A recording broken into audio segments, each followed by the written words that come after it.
আজকে আমরা পড়ব উদ্ভিদ দেহে খাদ্যের পরিবহন, মানে পাতায় যে খাদ্যটা সংশ্লেষিত হয় সেই খাদ্যটা কিভাবে উদ্ভিদের সারা দেহে ছড়িয়ে পড়ে। তাহলে উদ্ভিদ দেহে খাদ্যের পরিবহনটা কিসের দ্বারা হয়? আমরা জানি যে ফ্লোয়েমের মাধ্যমে, ফ্লোয়েম কলার মাধ্যমে উদ্ভিদ দেহে খাদ্যের পরিবহনটা হয়। এখন এই ফ্লোয়েমে আমরা 4টে কম্পোনেন্ট পড়েছিলাম। তার মধ্যে এই যে উদ্ভিদের যে খাদ্যের পরিবহনটা, সেখানে কে কে কাজ করবে? সেখানে একটা হচ্ছে সিভ টিউব। ফ্লোয়েমের একটা উপাদান হচ্ছে সিভ নল, আর দ্বিতীয় উপাদান কি? সঙ্গী কোষ। তো এই সিভ নলগুলো কি এরকম, ফ্লোয়েমটা একটা টিবিউলার স্ট্রাকচার, ঠিক আছে? তো এই তার মধ্যে এটা হচ্ছে একটা সিভ সেল। সিভ সেলের মধ্যে দুটো প্রান্তে কি থাকে? এরকম সিভ প্লেট থাকে। সেই সিভ প্লেটে কি থাকে? সেই সিভ প্লেটের মধ্যে পারফোরেটেড থাকে, মানে ছিদ্রযুক্ত থাকে। তো তাকে কি বলা হয়? সিভ ছিদ্র। তাহলে এটা হচ্ছে একটা সিভ সেল, এই পোর্শনটা হচ্ছে সিভ প্লেট, আর সিভ প্লেটের মধ্যে যে ছিদ্র থাকে বা চালনির ছদা বলা হয় সেটা হচ্ছে সিভ পোর্স। এবার এই যে সিভ সেলগুলো, যেটা নিয়ে সিভ নলটা, কয়েকটা সিভ সেল পরপর যুক্ত হয়ে কি করে? একটা সিভ নল গঠন করে। তো সেই সিভ নলটা মানে নিউক্লিয়াস থাকে না, সিভ সেলগুলোর মধ্যে কোনো নিউক্লিয়াস থাকে না, আনিউক্লিয়েটেড। তো এটা হচ্ছে সিভ নল। আর এর পাশে কি থাকে? এর পাশে হচ্ছে কম্প্যানিয়ন সেল বা সঙ্গী কোষ থাকে। তো সঙ্গী কোষের মধ্যে কি থাকে? নিউক্লিয়াস থাকে। তাহলে এরকম ভাবে সিভ নল এবং সঙ্গী কোষ এরা পরস্পর যুক্ত থাকে। আর সিভ নলটা হচ্ছে আনিউক্লিয়েটেড, আর সঙ্গী কোষ বা কম্প্যানিয়ন সেলটা হচ্ছে নিউক্লিয়াস যুক্ত। তাহলে এই হয়ে গেল ফ্লোয়েমের মাধ্যমে পরিবহন হবে। এখন এই উদ্ভিদের যে ফ্লোয়েমের মাধ্যমে পরিবহনটা, এটা আমরা যে থিওরিটা বা হাইপোথিসিস দিয়ে এক্সপ্লেন করি সেটা হচ্ছে mass flow or pressure flow hypothesis. Pressure flow hypothesis অর্থাৎ এই যে ফুডটা, উদ্ভিদ দেহে যে ফুডটা, সেটা কিছুটা মানে প্রেসারের গ্রেডিয়েন্টে যে বেশি থেকে কমের দিকে ফ্লো হয়, প্রেসার গ্রেডিয়েন্ট। তো সেই জন্য এই থিওরিটাকে বলে প্রেসার ফ্লো বা মাস ফ্লো হাইপোথিসিস। এটা কে দিয়েছিল? এটা প্রপোজড বাই ই মাঞ্চ, সায়েন্টিস্টের নাম ই মাঞ্চ, আর্নেস্ট মাঞ্চ। তিনি 1930-এ এই মাস ফ্লো আর প্রেসার ফ্লো হাইপোথিসিসটা দিয়েছিলেন। তো সেই হাইপোথিসিসটা কি বলছে? এই যে উদ্ভিদের খাদ্যটা পরিবহন হচ্ছে, সেটা সোর্স টু সিঙ্ক, এই রুটে সেই পরিবহনটা হয়। কোথা থেকে? Source to sink. মানে সোর্সটা কি? সোর্সটা হচ্ছে যেখানে খাদ্যটা তৈরি হবে, বা উৎস কোষ। তাহলে সোর্সটা হচ্ছে কি? উৎস কোষ, যেখানে খাদ্য উৎপন্ন হয়, সেটা হচ্ছে সোর্স। তাহলে উদ্ভিদ দেহে কোথায় খাদ্য উৎপন্ন হয় আমরা জানি? সালোক সংশ্লেষ পদ্ধতিতে সেটা পাতায় উৎপন্ন হয়। তাহলে পাতাটাকে সেক্ষেত্রে আমরা কি বলবো? সোর্স। আর সিঙ্কটা কি? সিঙ্কটা হচ্ছে গ্রহণকারী কোষ। তার মানে কি? যেখানে এই উৎস কোষ থেকে যেখানে খাবারটা গিয়ে পরিবাহিত হবে, অর্থাৎ যেখানে খাদ্যটা গৃহীত হবে বা সঞ্চিত থাকবে। মানে খাদ্যটা যেখানে উৎপন্ন হলো সেখান থেকে যেখানে গৃহীত হবে, দিয়ে সেই শক্তিটা বিভিন্ন কাজে লাগবে, রেসপিরেশন হবে, তারপর সেই শক্তিটা বিভিন্ন কাজে লাগবে, উদ্ভিদের বিভিন্ন কাজে লাগবে। তাহলে হয় গৃহীত হবে বা সঞ্চিত হবে। তাহলে পাতায় উৎপন্ন হলো খাদ্যটা, সেই জন্য পাতাটাকে কি বললাম, সোর্স। আর সিঙ্ক হচ্ছে কি, যে কাণ্ড, মূল, ঠিক আছে, এগুলো হচ্ছে কি সিঙ্ক বা গ্রহণকারী কোষ বা কলা আমরা বলছি। তাহলে উদ্ভিদের খাদ্যের পরিবহন সর্বদা সোর্স টু সিঙ্কে হবে। এখন যখন বসন্তকালে সব পাতা ঝরে যায়, ঠিক আছে, তাহলে যখন পাতা ঝরে যায় তাহলে পাতায় খাদ্যটা তো উৎপন্ন হতে পারবে না, পাতা গাছের সব পাতা ঝরে যায়, তখন কি গাছটা মরে যায়? যায় না। তখন কি হয়, তখন মূলে যে খাদ্যটা সঞ্চিত থাকে সেই খাদ্যটা আবার ওপর দিকে মানে ঊর্ধ্বমুখী পরিবহনের দ্বারা পাতায় পৌঁছায়। তখন কিন্তু যখন মূল থেকে পাতায় পৌঁছবে তখন মূলটা হয়ে যাবে সোর্স আর পাতাটা হয়ে যাবে সিঙ্ক। তো সেই জন্যই এই যে হাইপোথিসিসে সেখানে কিন্তু সোর্সকে সবসময় পাতা বলা হয় না। তাহলে তো এক কথায় বলাই যেত যে পাতা থেকে কাণ্ডমূলে পরিবহন, কিন্তু তা বলা হয় না। সোর্স টু সিঙ্ক, এই সোর্স আর সিঙ্ক এই দুটো বিভিন্ন ঋতু পরিবর্তনের সাথে সাথে কি হয়, চেঞ্জ হতে পারে। ঠিক আছে, তাহলে এই হয়ে গেল পরিবহন। তাহলে এবার আমরা ফ্লোয়েমের মধ্যে দিয়ে পরিবহনটাকে বুঝে নেব। তার আগে আরেকটা কথা যেটা এখানে বলা, সেটা হচ্ছে উদ্ভিদ দেহে আমরা জানি কি সালোক সংশ্লেষ পদ্ধতিতে কি হয়, খাদ্য তৈরি হয়। কি জাতীয় খাদ্য তৈরি হয় আমরা সেটা জানি, যে সালোক সংশ্লেষ পদ্ধতিতে গ্লুকোজ তৈরি হয়, গ্লুকোজ জাতীয় শর্করা তৈরি হয়। তাহলে গ্লুকোজ জাতীয় খাদ্য উদ্ভিদের ক্ষেত্রে গ্লুকোজ জাতীয় খাদ্য উৎপন্ন হয়। কিন্তু এই গ্লুকোজটা কিন্তু এই যে ফ্লোয়েমের মাধ্যমে যে পরিবহনটা হয় সেখানে কিন্তু এই গ্লুকোজ হিসেবে পরিবাহিত হয় না। নেক্সট স্টেপে কি হয়, এই গ্লুকোজটা সুক্রোজে পরিণত হয়। ফলে উদ্ভিদের ক্ষেত্রে খাদ্যটা উৎপন্ন হয় কি রূপে, গ্লুকোজ রূপে, আর পরিবাহিত হয় অর্থাৎ ফ্লোয়েমের মাধ্যমে পরিবাহিত হয় কি রূপে, সুক্রোজ রূপে। কেন? কারণ হচ্ছে গ্লুকোজটা ভীষণ রিঅ্যাক্টিভ। ঠিক আছে, গ্লুকোজটা ভীষণ রিঅ্যাক্টিভ, একে অন্যের মানে অন্য উপাদানের সাথে রিঅ্যাক্ট করে ডিফারেন্ট কিছু একটা ফর্ম করে।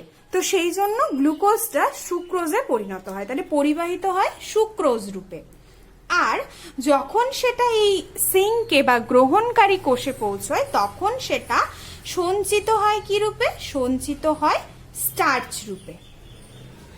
তাহলে কি কি, একটা হচ্ছে এই গ্লুকোজটা কি, গ্লুকোজটা হচ্ছে মনোস্যাকারাইড, সুক্রোজটা হচ্ছে ডাইস্যাকারাইড, আর স্টার্চটা কি, পলিস্যাকারাইড।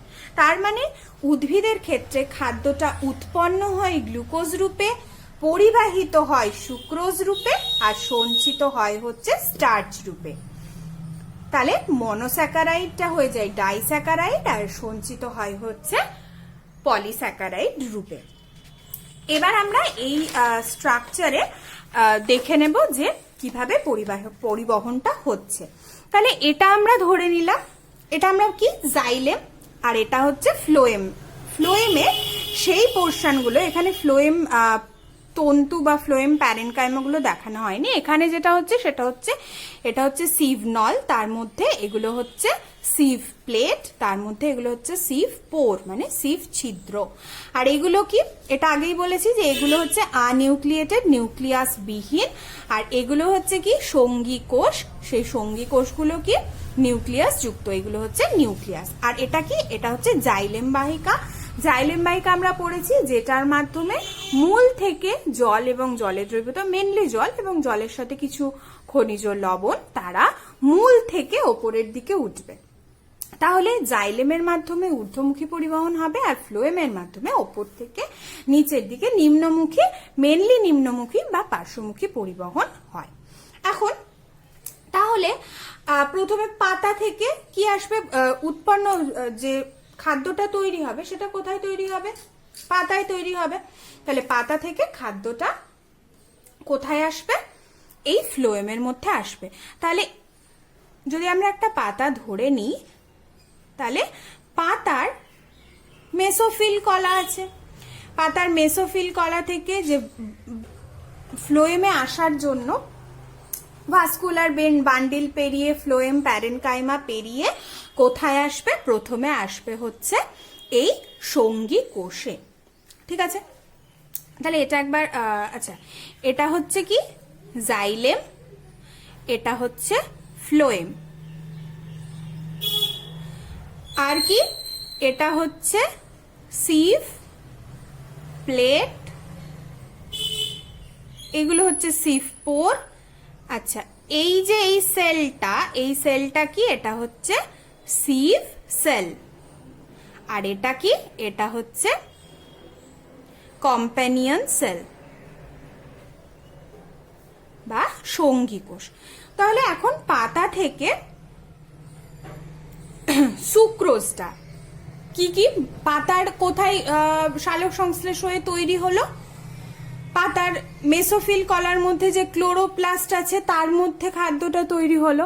এবার খাদ্যটা তৈরি হওয়ার পরে পাতার মেসোফিল কলা হয়ে বান্ডিল আবরণী কোষ হয়ে ফ্লোয়েম প্যারেনকাইমা হয়ে আসবে হচ্ছে এই কম্প্যানিয়ন সেল বা সঙ্গী কোষে। তাহলে এই সুক্রোজ মলিকিউলগুলোকে আমরা নীল কালার দিয়ে দেখব। আচ্ছা, সুক্রোজ মলিকিউলকে আমরা রেড দিয়ে দেখব। সুক্রোজ মলিকিউলগুলো রেড হবে।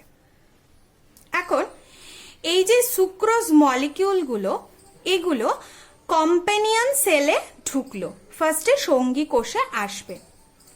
তো এই আশাটা তার মানে কি? সঙ্গী কোষটা যেহেতু নিউক্লিয়াস যুক্ত, তার মানে এই যে সুক্রোজের কণাগুলো যখন সঙ্গী কোষকে অতিক্রম করবে তখন সেটাকে আমরা কি বলবো? সিমপ্লাস্টিক পাথওয়ে। কারণ একটা সেলের মেমব্রেন পাস করে বাইরে থেকে যখন কোনো কণা বা খাদ্যদ্রব্য ভেতরে ঢোকে সেই পথটাকে আমরা বলেছি হচ্ছে সিমপ্লাস্ট। তো সুক্রোজ গুলো পাতা থেকে, পাতার মেসোফিল থেকে এই সঙ্গী কোষে ঢুকবে, কিন্তু এখানে আমার কি লাগবে? এটিপি লাগবে। এটিপি লাগবে কেন? তার কারণ হচ্ছে এটা হচ্ছে একটা সক্রিয় পরিবহন। এটিপি ভেঙে এডিপি হবে, অর্থাৎ ফসফোরাইলেশন ডিফসফোরাইলেশন হয়ে যে শক্তি নির্গত হবে সেই শক্তির দ্বারা সুক্রোজগুলো পাতা থেকে এই সঙ্গী কোষে আসবে। এরপরে এই সঙ্গী কোষে যখন সুক্রোজ অণুগুলো চলে আসবে, লাল লাল সুক্রোজ অণুগুলো চলে আসবে, তারপর ফলে কি হবে? এই সঙ্গী কোষে সুক্রোজের ঘনত্বটা বেড়ে যাবে। সঙ্গে সঙ্গে এই সুক্রোজগুলো কি করবে? সিম্পল ডিফিউশন পদ্ধতিতে এই সিভ নলের মধ্যে বা সিভ সেলের মধ্যে চলে আসবে। তাহলে পাতা থেকে যখন সঙ্গী কোষে আসছে সেটা কি প্রসেস? সেটা এটিপির সাহায্যে হচ্ছে, তাই জন্য সেটা হচ্ছে সক্রিয় পরিবহন। এবার যখনই এই সঙ্গী কোষ থেকে তার ঠিক পাশেই সিভ নলের মধ্যে ঢুকবে তখন সেই পরিবহনটা হচ্ছে সিম্পল ডিফিউশন, অর্থাৎ মানে নিষ্ক্রিয় পরিবহন, সাধারণ ব্যাপন পদ্ধতিতে ঢুকবে। এবার যেই মুহূর্তে এখানে সুক্রোজের ঘনত্বটা বেড়ে গেল, আর সুক্রোজের ঘনত্বটা বেড়ে গেল তার মানে এই সেলটা কি হয়ে গেল? হাইপারটনিক হয়ে গেল বা অতিসারক দ্রবণ হয়ে গেল। তো সেই কারণে কি হবে? এই জাইলেমের মধ্যে আমরা জানি নীল দিয়ে আমরা ওয়াটার মলিকিউলগুলো বোঝাবো। তাহলে জাইলেমের মধ্যে ওয়াটার মলিকিউল পরিবাহিত হচ্ছে। এবার যেই এই সিভ নল বা সিভ সেলের মধ্যে যখনই সুক্রোজের ঘনত্বটা বেড়ে যাবে, সেখানে যখন সুক্রোজের ঘনত্ব বেশি, তাহলে ওয়াটার মলিকিউল কি করবে? এই জাইলেম থেকে এই ফ্লোয়েমের মধ্যে চলে আসবে। এই পদ্ধতিটা কি? অর্থাৎ হাইপোটনিক থেকে হাইপারটনিক সলিউশনে চলে যাবে। তাহলে এই পদ্ধতিটা কি? এই পদ্ধতিটা হচ্ছে অসমোসিস। ঠিক আছে, তাহলে প্রথমেই হচ্ছে তিনটে এখানে হয়ে গেল। একটা হচ্ছে প্রথমেই পাতা থেকে সুক্রোজ অণুগুলো যখন এই সঙ্গী কোষে ঢুকছে সেটা হচ্ছে এটিপির সহায়তায়, তার মানে সেটা হচ্ছে সক্রিয় পরিবহন। তারপর কি হচ্ছে, এই সঙ্গী কোষ থেকে যখন সুক্রোজগুলো এই সিভ নলে চলে আসছে সেটা হচ্ছে সাধারণ ব্যাপন। যখনই সুক্রোজ মলিকিউলের ঘনত্ব এখানে বেড়ে যাচ্ছে সেই কি হচ্ছে, জাইলেম থেকে জলের অণু অসমোসিস পদ্ধতিতে কি হচ্ছে এই সিভ নলের মধ্যে চলে আসছে। তাহলে প্রত্যেকটা সুক্রোজ অণুর সাথে কি হচ্ছে, জলের অণুও চলে আসছে। এবার যখনই এই পোর্শনটাই জল এবং সুক্রোজ অণু, তাহলে কি পেলাম, যখন আমরা সুক্রোজ প্লাস জল যেটা পেলাম সেটাকেই আমরা কি বলবো, ফ্লোয়েম স্যাপ। Phloem sap. তো এই যে ফ্লোয়েম স্যাপটাই সেটাই হচ্ছে ফ্লোয়েমের মাধ্যমে পরিবাহিত হয়। তাহলে যখনই এই সুক্রোজ এবং ওয়াটার একসাথে হলো, দিয়ে কি করলো, ফ্লোয়েম স্যাপ তৈরি করলো। এই পদ্ধতিটাকেই বলা হয় হচ্ছে number 1 phloem loading. Phloem loading মানে ফ্লোয়েমটা এই ফ্লোয়েম স্যাপ দ্বারা লোডেড হলো, ফ্লোয়েম অর্থাৎ সিভ টিউবটা।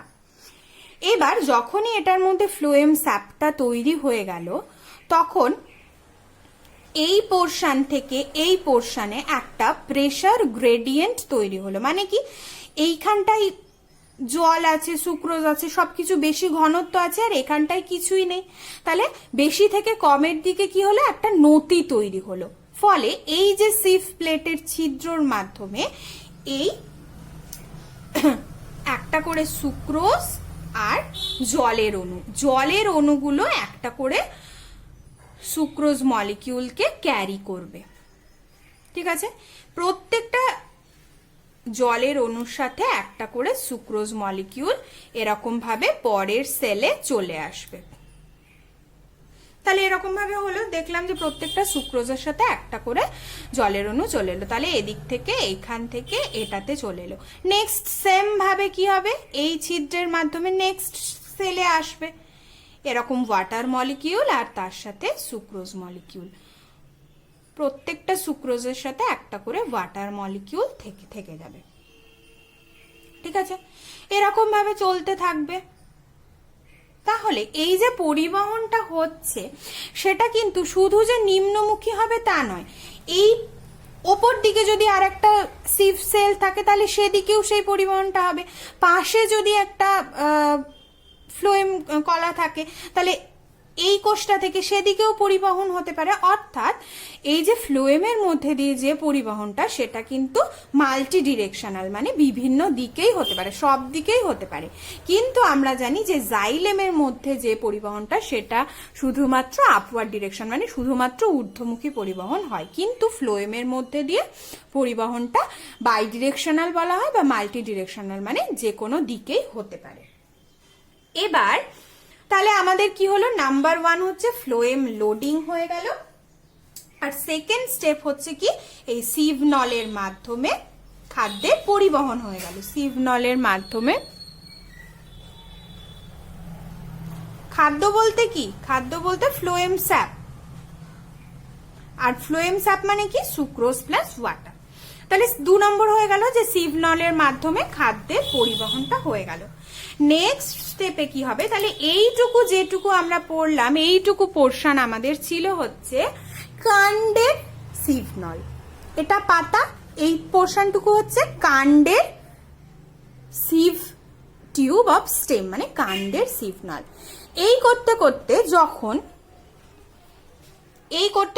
যখন এই ফ্লোয়েম স্যাপটা কোথায় চলে আসবে, মূলের কাছে চলে আসবে, রুট সেলের কাছে চলে আসবে, মূলের সেলে চলে আসবে।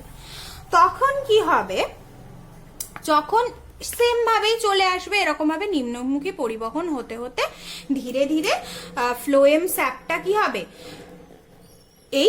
এটা আমার কি, সিভ নল অফ রুট, মানে মূলের, এইটা একটু আলাদা করা আছে, সেটা হচ্ছে কি, এটা হচ্ছে মূলের সিভ নল। ঠিক আছে, এবার এখানে আমার কি আছে, রুট সেল আছে। তখন কি হবে, তাহলে এখান থেকে রুটে এই সুক্রোজ মলিকিউলগুলো ধীরে ধীরে এই রুটের মধ্যে কম্প্যানিয়ন সেল বা সঙ্গী কোষ ভেদ করে কি হবে, এই রুট সেলে চলে যাবে। তাহলে এইটাকে আমরা, পাতাটাকে আমরা কি বলবো, এটাকে আমরা বলবো সোর্স, আর এই যে রুটটাকে আমরা কি বলবো, সিঙ্ক বলবো। আগে এটা বুঝিয়েছি। তাহলে সোর্স টু সিঙ্ক। তাহলে যখনই এই মূলের সিভ নলে চলে আসবে তখন সুক্রোজ গুলো ঠিক যেরকম ভাবে কম্প্যানিয়ন সেল ভেদ করে ঢুকেছিল, ঠিক তার বিপরীত ঘটনা ঘটে সুক্রোজের অণুগুলো এটিপির সহায়তায়, আবার এটিপির সহায়তা মানে কি, সক্রিয় পরিবহন। তাহলে সক্রিয় পরিবহনের দ্বারা এটিপির সহায়তায় কি হবে, এই রুটের মধ্যে চলে যাবে। এবার রুটের মধ্যে গিয়ে সেটা বিভিন্ন কাজে লাগবে, অথবা সেটা সঞ্চিত হবে। যদি সঞ্চিত হয় তাহলে সেটা কি রূপে সঞ্চিত হবে, স্টার্চ রূপে সঞ্চিত হবে।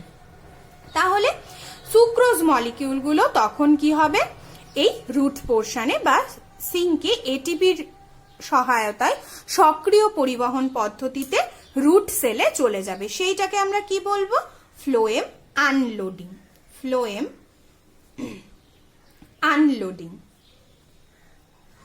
ওকে, তাহলে যখনই এই সুক্রোজ গুলো চলে যাবে তখন কে পড়ে থাকবে, শুধু জলের অণুগুলো পড়ে থাকবে, তাই তো। সুক্রোজ গুলো যদি ধীরে ধীরে সব সুক্রোজ মলিকিউল গুলো চলে যায় তাহলে এখানে জলের অণু পড়ে থাকবে। যখনই জলের অণু পড়ে থাকবে তখন এইখানটায় জলের ঘনত্ব বেশি, আর মূলে কি হচ্ছে, মূলের যে জাইলেম সেখানে জলের ঘনত্ব কম। তখন এই জলের অণুগুলো আবার অসমোসিস পদ্ধতিতে এই মূলের জাইলেমে চলে আসবে এবং সেখান থেকে আবার মূলের জাইলেম থেকে জলের অণুগুলো ঊর্ধ্বমুখে পরিবহন হয়ে কাণ্ডের জাইলেমে চলে যাবে। তাহলে এইভাবে পাতা থেকে খাদ্যটা, ফ্লোয়েম স্যাপটা মূলে, এবং মূল তো নিচের দিকে নিম্নমুখী পরিবহন হলে, এটা যদি পার্শ্ববর্তী কোনো পাতায় যায়, বললাম যে কোনো দিকে যেতে পারে, মাল্টি ডিরেকশনাল বা বাই ডিরেকশনাল, ফ্লোয়েমের মধ্যে দিয়ে পরিবহনটা হচ্ছে বাই ডিরেকশনাল, মানে নিম্নমুখীও হতে পারে, পাশে এটা একটা পাতা থেকে এলো, এটা আরো যে ছোট ছোট কাণ্ড সেগুলোতে যাবে, তারপর ধীরে ধীরে মূলে যাবে। তাহলে এটাই হচ্ছে ফ্লোয়েমের মধ্যে দিয়ে পরিবহন, সোর্স টু সিঙ্ক। এই পদ্ধতিতে ফ্লোয়েম স্যাপ পরিবাহিত হয়। তাহলে আরেকবার যদি প্রসেসগুলো বলে নি, পাতা থেকে অ্যাক্টিভ ট্রান্সপোর্ট, সক্রিয় পরিবহন পদ্ধতিতে এটিপির সহায়তায় সুক্রোজ অণু প্রথমে সঙ্গী কোষে প্রবেশ করে, সঙ্গী কোষ থেকে পার্শ্ববর্তী সিভ উপাদানে পৌঁছে যায় সিম্পল ডিফিউশন বা সাধারণ ব্যাপন পদ্ধতিতে। যখনই এখানে সুক্রোজ মলিকিউলের ঘনত্ব সিভ নলের মধ্যে বেড়ে যায় তখন পার্শ্ববর্তী জাইলেম কলা থেকে জলের অণু অসমোসিস পদ্ধতিতে এই ফ্লোয়েমের মধ্যে প্রবেশ করে। তারপর ফ্লোয়েমের তৈরি হওয়া যে ফ্লোয়েম স্যাপটা, সেই ফ্লোয়েম স্যাপটা নতিমাত্রার সপক্ষে গিয়ে এই সিভ প্লেটের ছিদ্রের মাধ্যমে নিম্নমুখে পরিবাহিত হয়। এটা ঊর্ধ্বমুখে বা পার্শ্বমুখেও হতে পারে। এইভাবে ধীরে ধীরে বিভিন্ন একটার পর একটা সিভ সেলকে পাস করে যখন এই ফ্লোয়েম স্যাপটা মূলের সিভ নলে চলে যায় তখন এই সুক্রোজ মলিকিউলগুলো কি করে, আবার এটিপির সহায়তায় সক্রিয় পরিবহন পদ্ধতিতে গ্রহণ। যখনই সুক্রোজগুলো বেরিয়ে যায় মূলের সিভ নলের মধ্যে জলের ঘনত্ব বেড়ে যায়, তখন আবার সেই জলের অণুগুলো অসমোসিস পদ্ধতিতে মূলের জাইলেমে ফিরে আসে। তারপর সেই জলের অণুগুলো আবার জাইলেম কলার দ্বারা ঊর্ধ্বমুখে পরিবাহিত হয়ে কাণ্ডের জাইলেমে চলে যায়। এই রকম ভাবে একটা চক্রাকার পথে ফ্লোয়েমের মধ্যে দিয়ে খাদ্যটা ধীরে ধীরে পরিবাহিত হয়। তাহলে এখানে যে যে পয়েন্টগুলো লিখেছিলাম এখানে আর একটা অ্যাড করে দেব, যে কি এই যে উদ্ভিদ দেহে যে খাদ্যের পরিবহনটা ফ্লোয়েমের মাধ্যমে, তাহলে কি ফ্লোয়েমের মাধ্যমে পরিবহন দ্বিমুখী বা বহুমুখী। তাহলে এই হয়ে গেল আমাদের উদ্ভিদের টোটাল ট্রান্সপোর্ট, এভাবে শেষ হলো।